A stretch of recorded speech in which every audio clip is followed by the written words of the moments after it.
Hello, so good morning, people, and how are you? Today is the day that I'm going back home. We woke up very well. My little king is outside playing. I've just asked him for him to be held a little while I do this opening for today.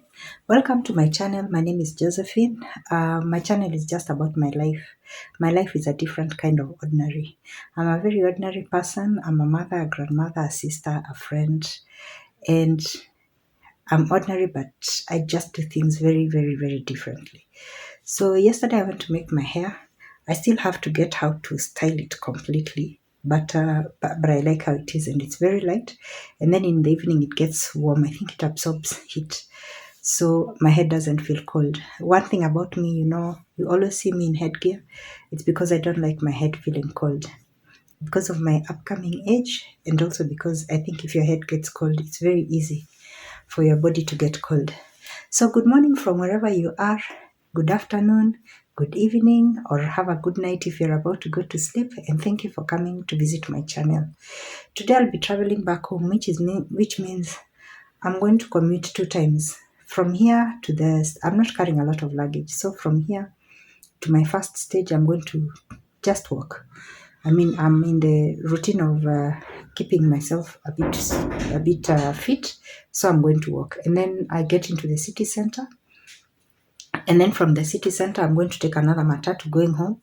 And when I get home again, I'm also going to walk. Yes, the walking is very important for me in this in the endeavor of keeping fit. I'm going to leave here at around lunchtime, maybe just spend more time with everybody and have a meal before I leave, because there's a very high likelihood I'm not going to make supper. If I arrive, of course, I left the house clean, that's a plus, but I don't know what I'm going to find when I get home. But sometimes when I get home, just to unwind from I've been out of the house for long, I just laze and just sit. I really, if I've had a good meal, I'll not take the trouble of cooking dinner at all. In the process also of editing some backlog of videos. Now I don't need to keep on announcing, because unlike what I thought that I'm going to do them simultaneously, following one after another, because there's so much happening in my life and I'm putting on more videos. And my phone keeps on, I have the SD card now, but content creation is a learning process. First, you learn how to edit, then you learn how to store your videos, then you learn how to upload onto CapCut as a save. So the latest trick I've learned is that, because sometimes I lose film, and because sometimes I have to clear my phone, even if I have the SD card, I still have a lot of photographs and videos are very heavy on any software.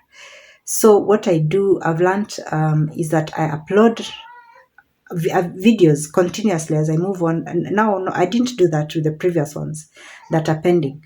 I upload them onto CapCut. I don't need to have edited them, but I upload them in sequences for every video that I'm doing, every vlog that I'm doing. And then I download them. So I save the whole reel as one, then I can delete all the photographs. Then that way my phone I don't have a lot of memory on my phone. That's why I'm using an SD card. But I'm not using an iPhone or anything, so I have to be very careful with the amount of storage I have in my phone. And many times I'm tripping, because again, as I say, it's a learning process. And sometimes I upload the video, then I hadn't exported it out of CapCut, so it's not been saved. Then it's just showing me this clip is missing, and then I have to go to the SD card, remove it. You'd not understand if you're not doing content creation, but it's a learning process, and I'm improving every day. And that's one of the reasons. So only content creators and people who do editing can understand that, who do audiovisual editing would understand this. But it's a problem I'm handling, and I'm getting better at it, and that's why videos are getting better. Another thing is about music, including music in videos. I don't know if that might be the reason why my viewership went down. Maybe YouTube Studio might have seen that, but before I knew about using music that is copyrighted free by YouTube Studio, I would use music that was copyrighted free by TikTok, which is a different forum from YouTube Studio. And and I'd just get warnings that I've contravened the copyright regulations. And I was wondering, but this music was ready for uploading on to CapCut. And so I came to understand that there's music that artists allow CapCut to use. CapCut works together, is the same business entity with TikTok. So on TikTok, they'll pass, but on YouTube, they might not pass. So you have to look for music that is copyrighted by YouTube Studio. And now that I've downloaded YouTube Music, then now it's easier for me to slowly find songs that are compatible for uploads of YouTube videos. So yes, it's a learning process, and that's why you see content creators making content creation a full-time job. It's very involving. And another thing also that is a negative, but I have to cope with and learn how to work around, is not sleeping or sleeping very few hours at night. It's now very common for me. I mean, if a lot of you might, who are friends of mine, might be wondering, I'm always online and I'm not chatting to you, or I don't say hello or anything. I'm editing late into the night. And I don't mean around midnight or 11 or 1. No. Sometimes I'm editing right up to 3. I'm editing right up to 2 a.m. And then an upload, depending on how heavy it is, like how much music have you put in, how many words have you put in, I mean letters, text, how much text have you put in, what other features have you put in, have you slowed the motion, have you, overlaid, put a picture on top of another picture, or tried to enlarge some pictures. The more stuff you're doing within a video, the heavier the video becomes. And so either uploading it onto CapCut, downloading it from CapCut, which is called exporting onto YouTube. First of all, when you're exporting onto YouTube, it must leave a copy on your phone. Now that's the biggest problem I have. Sometimes the videos that I have of what I'm posting, I want to post, are so many, and if I delete any one of them before the video that I've already edited on CapCut is done, they'll come out empty. And so sometimes, you're just like, oh Jesus, did I just download that and I missed one clip? And then you have to redo the process again, enter that clip. And so the best way I've learned is to do it in bits. But people who have more sophisticated equipment don't have the hurdles that I have, because they have SD cards that have a bigger memory. Or when you have an iPhone is very good for people who are doing vlogging, because it's got a very big memory capacity. But I'll handle it at my level, and I'll work the best I can with what I have. So today, as I prepare to go, I'm so happy. I've been here. I've seen my little king. I've seen his nanny. I've spent time with the neighbors and the children who are playing with him, because now it's holiday time. And again, this is also relaxing, a relaxing mode for me. There are places that give me peace. And I think this is so important for me, because the people that are close to me will know that the place that I used to have before to go to as a calming place was my grandmother's home. Specifically, my grandmother's presence. Rest her soul in peace. But since she passed on last year, for a moment I had a gap. A place I can go and unwind and unbridle. And slowly I'm finding spaces that can happen. And this is one of the spaces. When I'm with my little king, whether it is here or at home, that's one. He enables that space to be. Yeah. And then when I'm at my daughter's, I'm near my son. So that is great. So I still didn't do my nails. I didn't do my nails. I'm going to do them at home. Or when I pass by the city center, I might as well spoil myself. I think I don't love myself so much. I've never actually gone to bypassing the city center to do my nails. I always think, no, it's so expensive. It's such a waste of time. But now, since I'm going through that phase when I have to put myself first, I'll pass by the city center, probably look at some of the fancier salons and more experienced ones, ask them what I can do to make my hair keep the curls and remain short, because I don't want to over trim it. I'll trim it as time goes, but I don't want to over trim it now. It shrinks more onto the head. And then do my nails. I won't do my toes, and of course I'll tell them not to remove my cuticle, and then get home and we'll continue this there. I'll not do any of the journey vlogs, first of all because I don't want people knowing where I'm coming from, and then second because I've done the city and I've done the road going to my place. I think I've posted to you those. So unless something very interesting happens within the city center or on my way here to the city center, but within the matatu that I'm traveling with. So welcome to my channel. Please like and subscribe. I keep on asking for comments. You don't like giving comments. Thank you. We are at 69 subscribers. I appreciate all of you. I'm going to start posting for this month. This is November, because I'm on a campaign to grow my numbers. Every time I do a vlog, I'm going to post what the updates are, analytical updates on my subscribers and viewership, and then the geographical setup of my viewers, how it is mainly. Currently, it is Kenya that is leading in followers, and then South Africa and the USA, just a bit. So I'd like to see more Africans watching my channel. I don't know how to do this. I've recently learned that putting tags attracts people to your video. I only started yesterday, so I'm adding tags. I'm going to be adding tags onto my videos the whole of today. I had put playlists about 2-3 weeks back. The playlists helped where they could, and that gave a rise in viewership before this sudden strike down of a reduction in viewership. And then now I'm going to start using the tags. I'm going to put tags on each one of my over 50 videos. But I type very fast, and these are videos I created so I know what they're about, but I have to rewatch some of them to put the most relevant tags. So if you're a content creator, these are a few tips of how you can improve on yourself. I'm also improving myself, and I'm learning from other YouTubers what they've been doing. So, twendeni. So I've arrived home, and when I arrived home, I found that a friend of mine who was going through something has opened up a stall selling vegetables near my stage. So I'm so elated, so I had to stop. I had to stop first and give some support to buy some vegetables and then catch up with mamas. You know, for us here, when you reach the vegetable vendor, that's where most women will come to stop by to meet one another. And like I've met like 5 people whom I know already.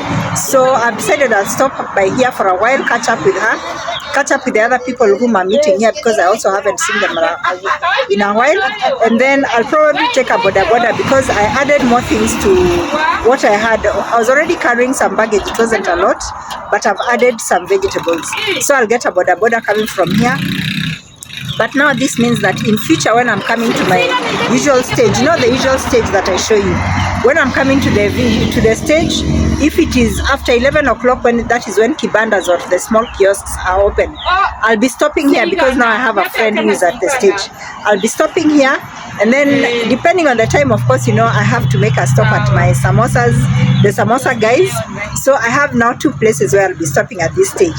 So I'm preparing to get home. I don't know how I'm going to find the house. I'm praying for God's grace, because I've been away for a whole week. And then I'll talk to you when I get there. Please keep on liking and subscribing, and thank you for staying on my channel. I really appreciate it. So this is the lady that I was talking about. She's my friend. She's called Diana. These sacks are normally put in front of the kibanda so that they can prevent the sun coming on, because she's facing the sunset side. So normally, if you have a stall that is facing the sunset, you put it's a shade, but it's a local shade. You just tie sacks around the front, and then they prevent the vegetables from wilting.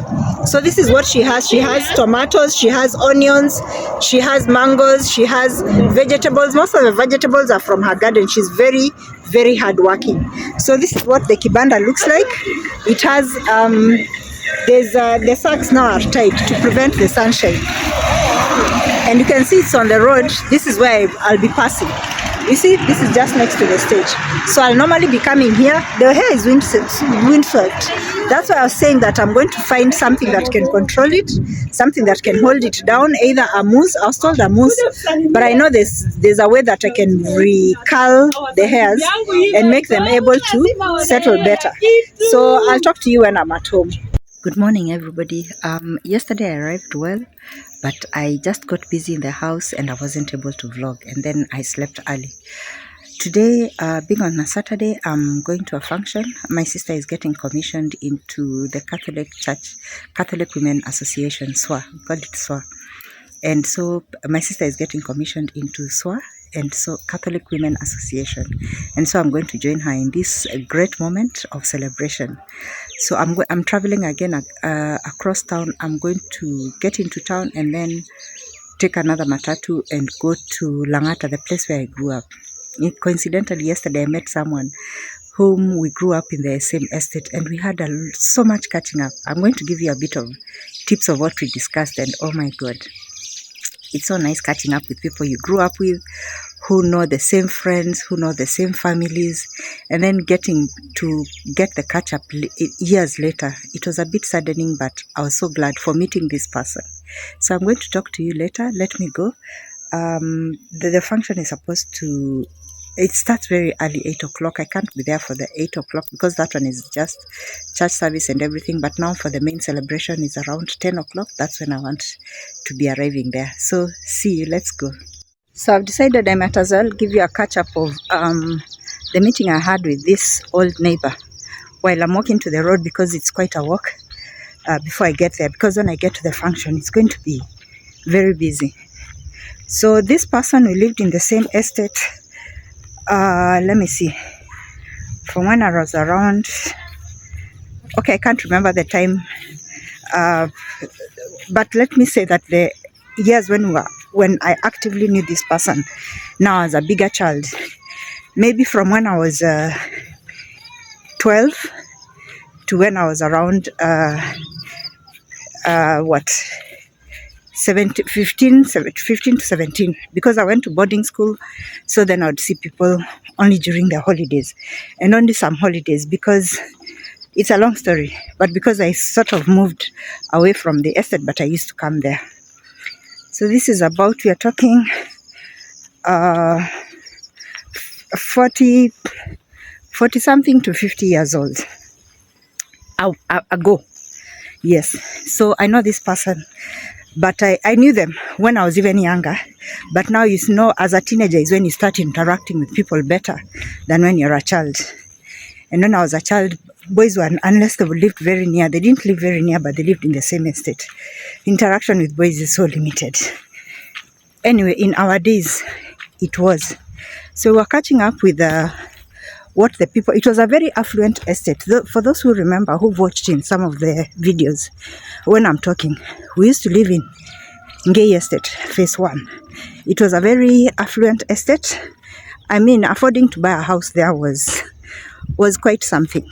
And if I knew anybody who rented there, I don't know, there were no tenants. Everybody owned their house, and these were people who had bought houses in the 70s. So that was quite an achievement, meaning that most of them were senior government workers. And if at all there were any not private sector, but at that time, of course, I wouldn't know. Probably there was some private sector person, but majority of them, because we knew one another, the families, the parents, were people from the private sector, were people from the government, were our parents. Most of our parents worked in the government. And so children went to good schools. I mean, I can imagine maybe Langata West is a very good school. But if you compare to the rest of the schools in Nairobi at that time, people went to very affluent schools. And that was for primary and also for secondary. And they lived very good lives. I mean, that was for those of you who know Nairobi. That was the Muthaiga of now. Sort of, it was a high class estate. And so people had a very good basic education. They had a very good lifestyle, comfortable. Let me not just call it good. It was comfortable and privileged. People lived comfortable and privileged lifestyles. They lacked for nothing. Even if they did, it was very little that they did not have, and it was not a want. It was not a need, it was a want. So So they got so most of the people in that estate got a very good kickstart to life, courtesy of having comforts and privileges and luxuries in childhood, as compared to other estates in Nairobi, what we call the Eastlands of now, and other lower class, yeah, I must say class because it is what it is, estates and regions. So what would you expect? We are talking 40, 50 years later. How should the lifestyles be? This is now what we are talking with this person when we met as adults in the matatu, who have all gone through experiences of finishing school, either going to college or finding work, and then hustling. Now we've developed families. We're in our 50s. The youngest ones are in their, no, our age group, there are no people in their, yeah, the youngest ones are in their late 50s. The older ones are in their early to mid 60s. Both of us are in that category. And so as a catch up, because he stayed in the, he left the estate, I think, earlier because he's a bit older than I am, and went and established himself somewhere else, a place that was less luxurious, a place that what he could afford. He established himself as a young man, went, bought a piece of land, first rented, then bought a piece of land and established himself in places that were really out of the way what other estate members, his peers, looked down upon, like it is so far, it's so remote, it's so backward. Yeah, because he didn't have the privileges that living in the estate had. So we got catching up. Oh, how is so? How is your family? I had met the brother earlier when I was traveling from Mombasa. They look alike. There are two brothers who look so much alike. I've always confused that. No, they're not twins, but those family members who just look alike. Yeah. So we were talking, and I told him, I thought I saw you when I was coming in from Mombasa as I was getting into the bus. And after finishing food, I tried to wave, but he didn't see me. So he was like, no. That must have been my brother. I traveled a day earlier. Oh, so we started catching up. How has it been? What? Then now we got talking about our friends, neighbors, what they did, how they're faring on in life, those we lost, which is so sad. And now what, catching up, he's still very much more in touch with people than I am, because he still visits the place more frequently. I normally visit the area, but I only go to see my aunties and my sisters. I rarely have time to do much else, and I don't know where people are. It's been many years and people are busy. So he started giving me the rundown of how things are. And boy, was I shocked. And wasn't it disappointing? I'll not go into details, but this is a worrisome occurrence that is happening in most of the upper class estates, starting from Buruburu. Where else? Okay, the places I know is Buruburu, Komarok, Ngei. But most of you will fill me, areas of Githurai, Kikuyu, but most of you will fill me in the comment section, or if you're watching, you can fill for yourself. I'd appreciate if you'd put in the comment which other place has been affected by this. So he told me about people that I know, who went to very good schools, who passed well, who started having good jobs, and you'd expect by now they have started young families. They have started young families and they are doing well. And I kept on asking, what about so-and-so? No, he still stays at home. What about so-and-so? He still stays at home. He still lives in the parents' house. A lot of our parents are now deceased or very elderly or have moved home, or if they are in town, they are still living in their houses. So they are living with these late 50s and early 60s, 60-year-olds. And I was like, what? And a lot of these families, when I say they were wealthy, I mean wealthy. They had everybody had every opportunity to better themselves, to make something good of themselves. And he's just telling me, so and so, no. I've even gone to this property of theirs. Oh, they even own this. And I'm like, what are they doing in those houses that are bringing in such good income in rental? So she tells me, no, these ones have, one uses a bedroom, one uses the main house, another one uses the servant quarter. In some cases, one uses one bedroom with their family, another one uses the other bedroom with their family. In some cases, they've put up, I don't know what kind of structures at the back to earn more income than they're living in their house. And what are they doing? Nothing. Like absolutely nothing. These are grown-ups. Let me stop calling them grown-ups. These are mature persons. Do you see where this country is headed? Oh, correction, because that is not a representation of Kenya. My apologies, apologies, apologies. There are so many Kenyans doing such a good effort to pull this country up. Do you see where some of these families are headed? Into doom. Into doom, because this is a particular generation that is going to be remembered in history as having been given everything and given back nothing. Huh? What are the implications of that? They have children. If they have children. For those who don't have, it's going to be, well, it is what it is. For those who have children, what kind of children have they brought up? What are the sentiments of their children? Seeing other parents, other people for years struggling to make a living, to earn a living, to better themselves in one way, to go one extra mile in improving what your parents or life gave you.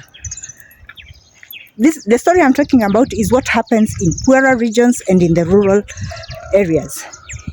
And I'm talking about the good majority, not the other layabouts that are also in these areas. People work. That is why we have farm hands. That is why we have laborers. That is why we have casual workers. All these are a very, very important representation of society. People, what in Kiswahili we call kujituma, they send themselves. Me, I didn't get a good education. I didn't get a good lifestyle. My parents were not well off. I struggled to get basic amenities and benefits as I was growing up. But now that I'm an adult, I'm going to work a bit harder.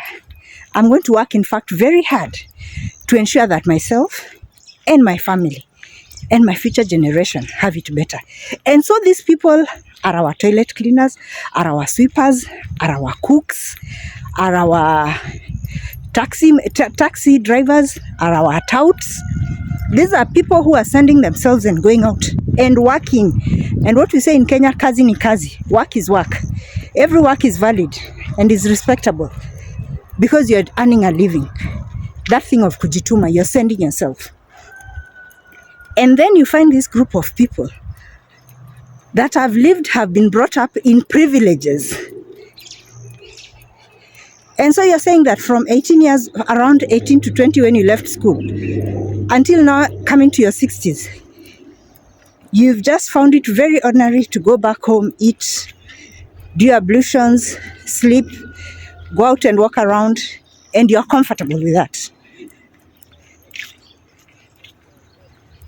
And it's not about getting employment. No. There are so many hassles for people to do. You know, I felt so sad. And I kept on asking, and he kept on, so I was telling him, there's a generation of people that is so lost.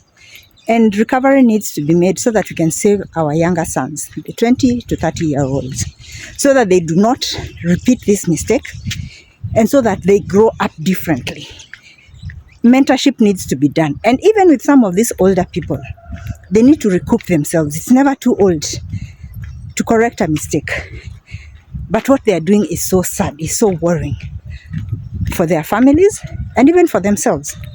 These are the people who are going to be at 70. You're having to get people who should be working and being productive, having to look after them in their 70s and their 80s. Because yes, where are they going to go? They're not going to be able to sustain some of those homes. life is becoming tougher and tougher. Some of these tenants might even want to take over the homes.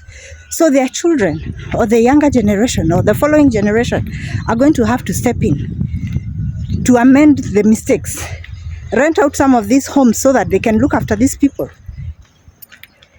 repair some of these homes because they are dilapidated. A house that is supposed to host at most 15 people is hosting 15, 30 people. The amenities are totally crushed. The sewage system is overused, the water. No. And I know I've heard from so many people who have brothers. I'll keep on talking about the men who have brothers. I know there are some of the women also who are like that. But it is a sad thing. It's a sad thing. And a lot needs to be done. And people have to start appreciating that work is work. I can assure you that not all of these people are without talent and are without professional training. Not all of them. As I said, because of the privilege of their living, the places they were brought up. Oh, they got that. They got a lot of that. They probably worked a few years in their younger days and stopped out of choice. I mean, there's so much. And especially if there was an early inheritance. The inheritance came, you lived your lavish lifestyle, it got finished, but you still have a free roof over your head. And you prefer to just sit and, go to your local pub or go visit friends or laze about the whole day, watch TV. Probably there's a little income coming from somewhere small within the residence, which is not being improved. And then survive on that. No. Families are getting burdened. Young people are getting burdened. I personally know it from a personal front. It's burdensome for us. It's annoying. It's very irritating. And it's very unfair for the rest of the family. When you stay home, when you could push yourself, go out, get your own place, move out, let the house be used for some commercial purpose. I've reached my matatu area and I need to go. We'll catch up at the function. I didn't have breakfast, so I've stopped to have a cup of yogurt, and I like Eastmart so much, supermarket so much, so I normally come and buy a spoon and then plus the yogurt. The spoon I'm still going to use, the teaspoon I'm still going to use at home, which was 30 shillings. And then I can have my yogurt to the finish. I like to scrape my yogurt finish. So yeah, I'm on my way. I've just arrived in the city center, bought a few things I didn't have in the house, but which are small enough to put in my handbag. And then I now take the matatu going on to Langata.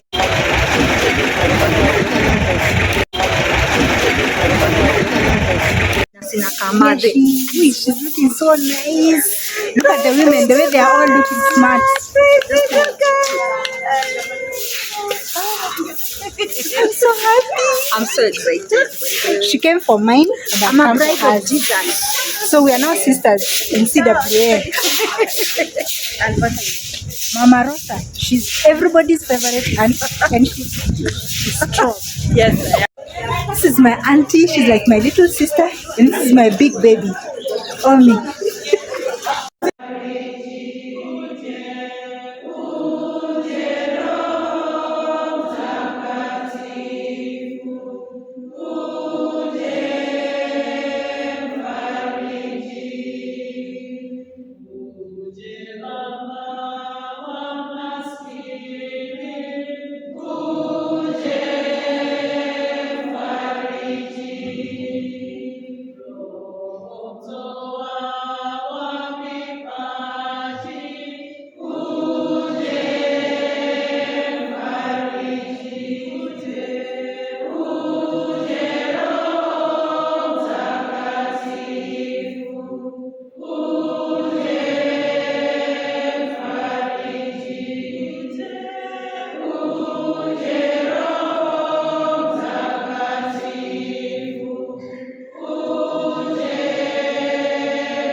The function went well, and now I'm on my way home.